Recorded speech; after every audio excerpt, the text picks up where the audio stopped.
토요일 아침입니다. 오늘은 전도서 9장 11절과 12절 말씀 보겠습니다. 내가 다시 해 아래서 보니 빠른 경주자들이라고 선착하는 것이 아니며 용사들이라고 전쟁에 승리하는 것이 아니며 지혜자들이라고 음식물을 얻는 것도 아니며 명철자들이라고 재물을 얻는 것도 아니며 지식인들이라고 은총을 입는 것도 아니니 이는 시기와 기회는 그들 모두에게 임함이니라. 분명히 사람은 자기의 시기도 알지 못하나니 물고기들이 재난의 그물에 걸리고 새들이 올무에 걸림같이 인생들도 재앙의 날이 그들에게 호련히 임하면 거기에 걸리느니라. 오늘은 인생의 문제에서 좀 더 깊이 생각해 보려고 합니다. 누군가가 인생을 다음과 같은 세 마디로 요약될 수 있다고 말을 한 것을 인용을 해봅니다.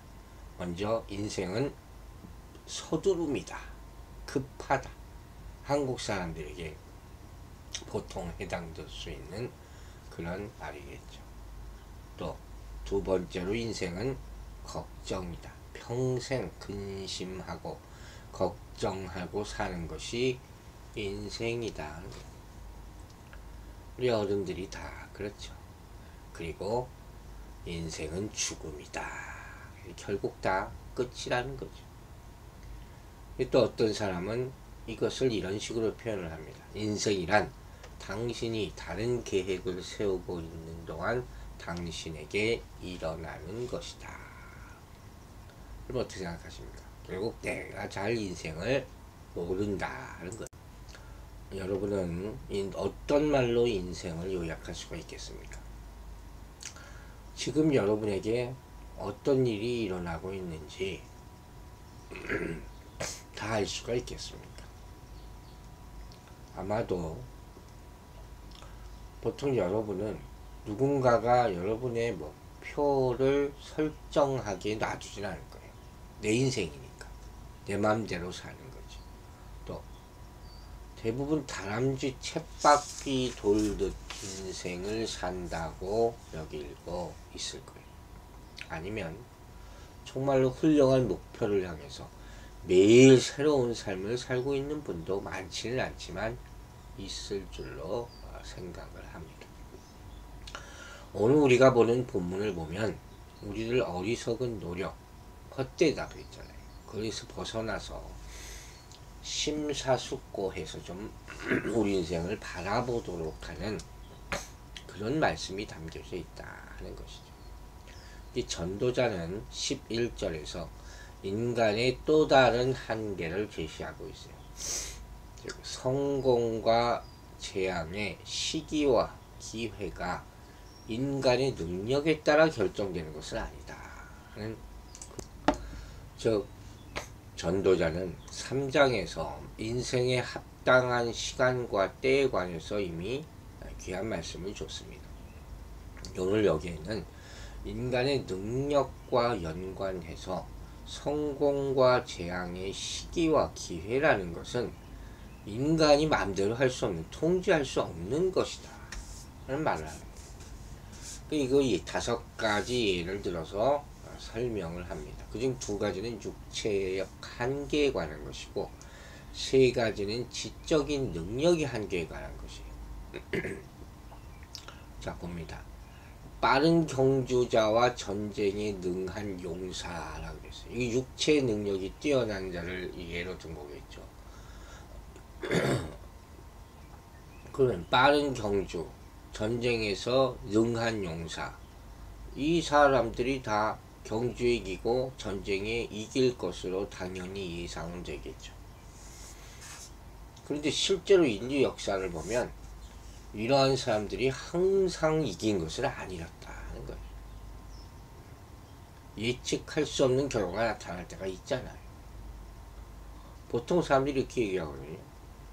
자본이나 노력도 있고 지식이 있고 또 열정이 있고 도우는 사람들이 있고 그러면 반드시 성공한다. 틀린 말이 아니겠죠. 그래도 안 될 건 안 된다는 거예요. 안 될 수 있어요. 다 갖춘 것 같은데 안 되는 사람들이 있어요. 옛날에 한국에서 그런 말 많이 했죠. 하면 된다. 되게 하라. 새마을운동 구호 중에 하나예요. 이게. 그런데 안 되는 건 죽어도 안 돼요. 그런 경우가 인생이란 말이에요. 또 지적인 능력에서도 마찬가지라는 거예요. 지혜자나 명철자나 지식인은 이 지적인 능력이 많기 때문에 인생의 성공이 보장된 듯해 보이지만 인류 역사를 보면 실제로 그런 사람이 반드시 성공한다는 보장이 없다는 거예요. 많이 배웠다고 다 성공하느냐? 꼭 그렇지 않다는 것이죠. 물론 더딘 경주자보다는 빠른 경주자가 낫고 약한 자보다 강한 자가 더 낫고 어리석고 미련한 자보다 지혜롭고 명철한 자가 낫고 지식과 기술이 없는 사람보다 있는 사람이 더 나아 보일 수 있죠. 사람이 자기 일을 열심히 하다 보면 그 일에 숙달되고 전문가가 되는 거 아닙니까? 모든 사람이 아마 그럴 거예요. 그런데 뭐 평균적으로 더 그럴 수는 있지만 이런 사람의 능력이나 근면함이 인생의 성공 여부를 결정짓는 충분한 요인은 아니다는 거예요. 100% 그러지 못한다는 거예요. 아까 얘기했잖아요. 빠른 경주자도 갑자기 경주하는 그 경기 날에 몸이 안 좋을 수가 있어요.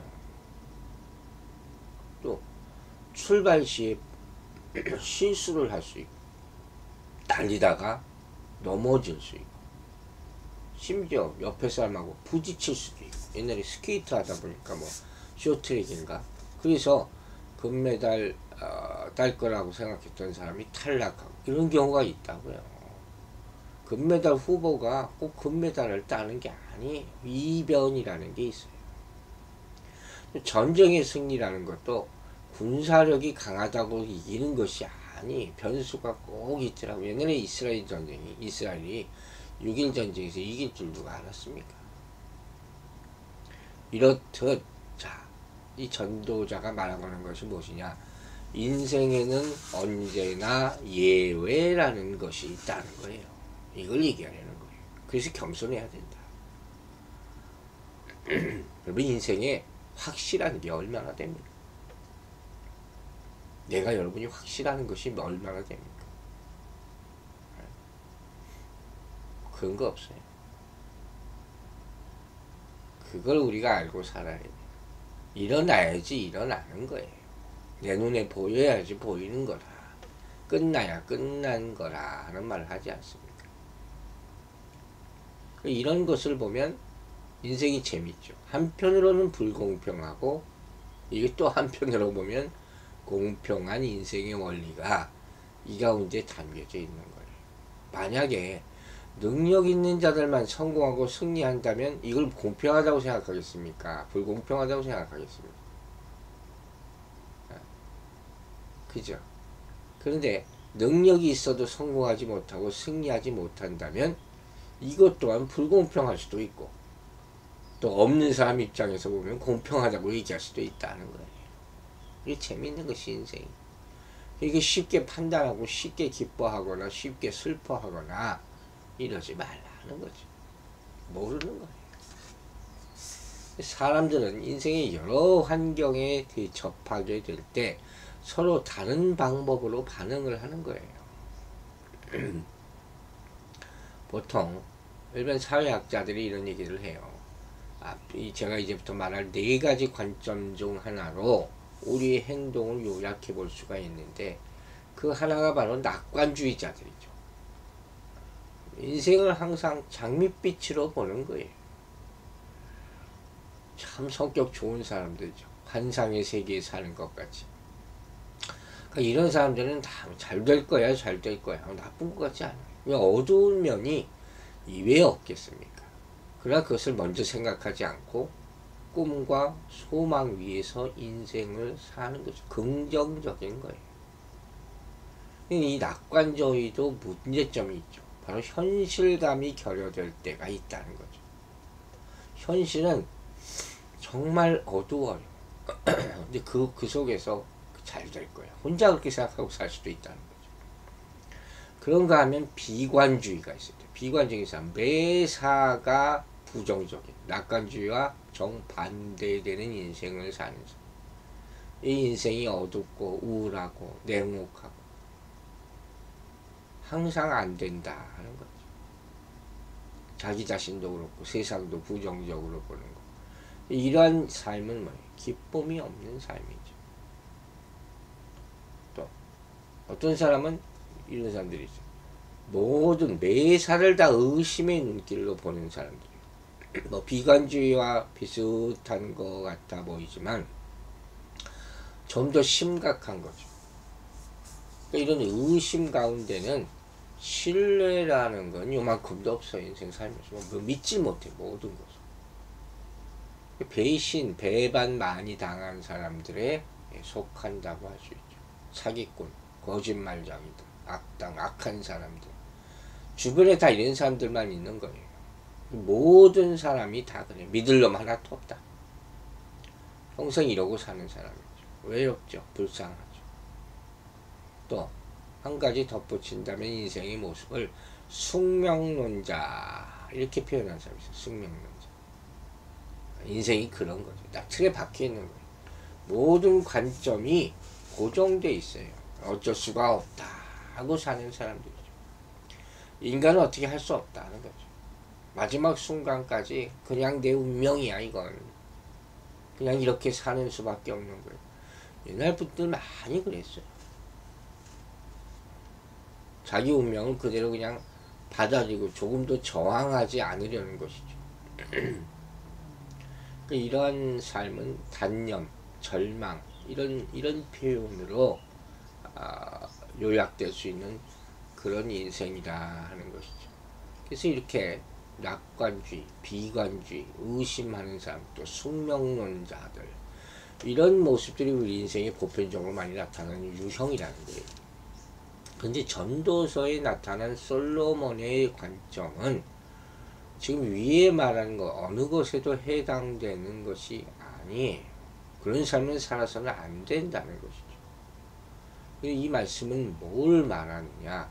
우리로 하여금 인생을 직접 부딪혀서 극복하라는 거예요.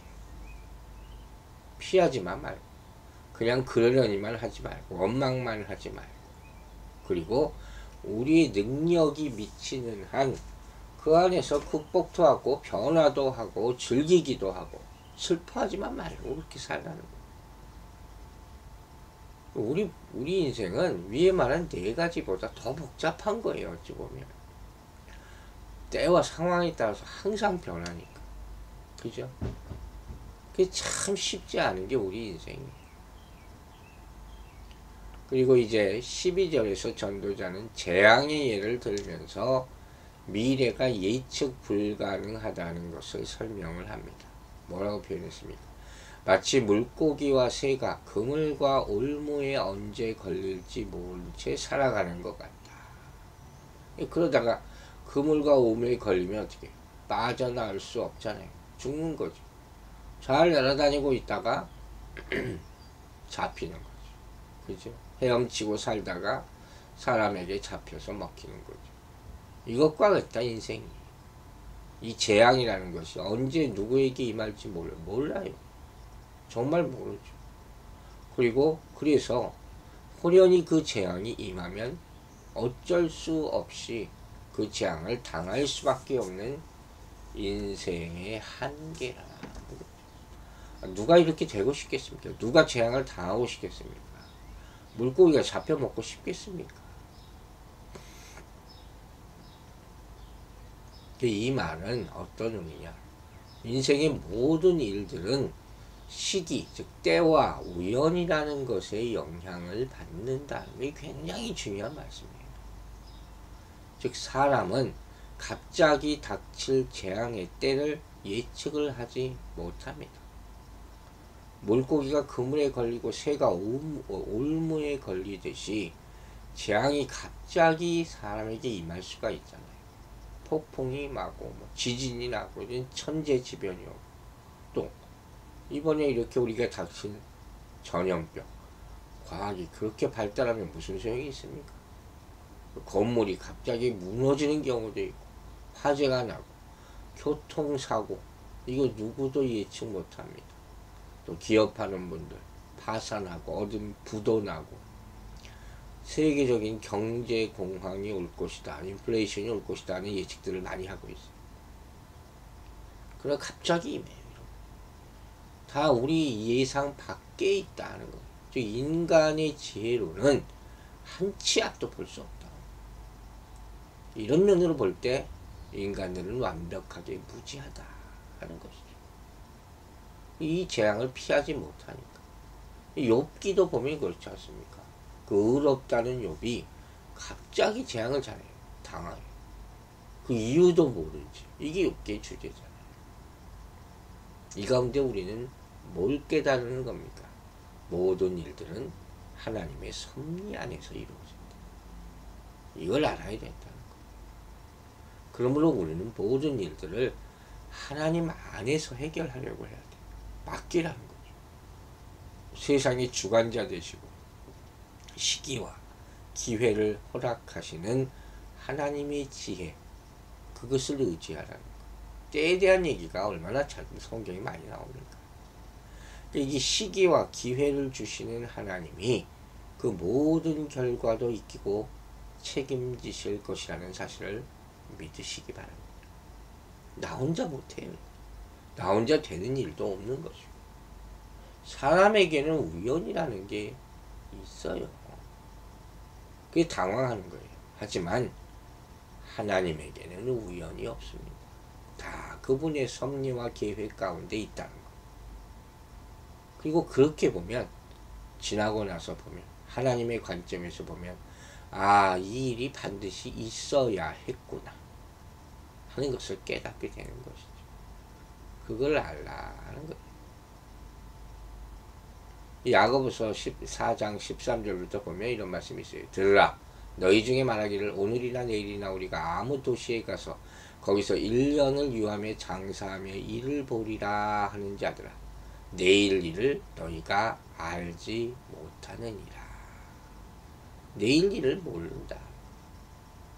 그 찬양도 있죠. 내일 일은 나 몰라요. 하루하루 살. 그걸 인정하고 하나님께 의지하라는 거예요. 즉 12절의 핵심 단어는 호련이에요. 호련이.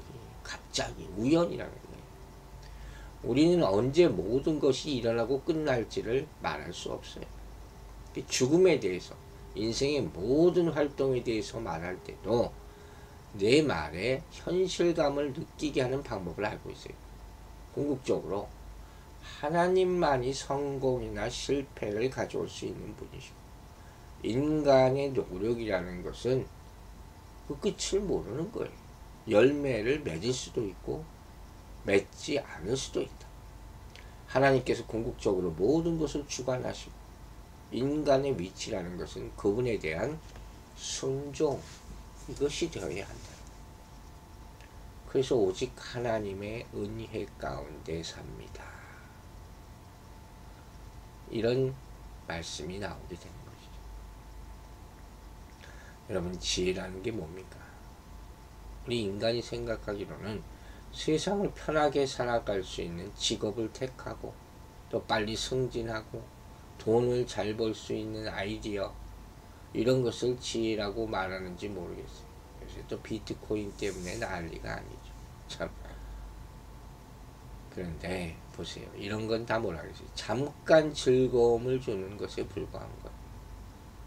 또 이런 것들이 사람이 예상하는 예측 가능한 결과를 항상 가져다 주는 것도 아닙니다. 모두 각자에게 기회가 있고 때가 있지만 호련히 임하는 재앙, 이런 거 피할 수 없어요. 이게 우리 현실이라는 거예요.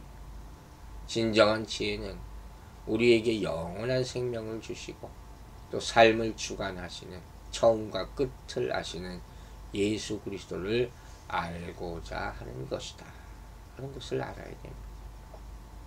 여기에 모든 가치가 있다는 사실을 깨닫고 하나님께 더욱더 의지하는 우리 인생이 되기를 주의 이름으로 축원합니다. 기도하겠습니다. 아버지 하나님, 한 주간의 삶 동안 하나님의 섭리 가운데서 하나님의 뜻 안에서 또 하나님의 때를 지켜가면서 깨닫고 살았는지 돌아보게 하여 주심을 감사드립니다.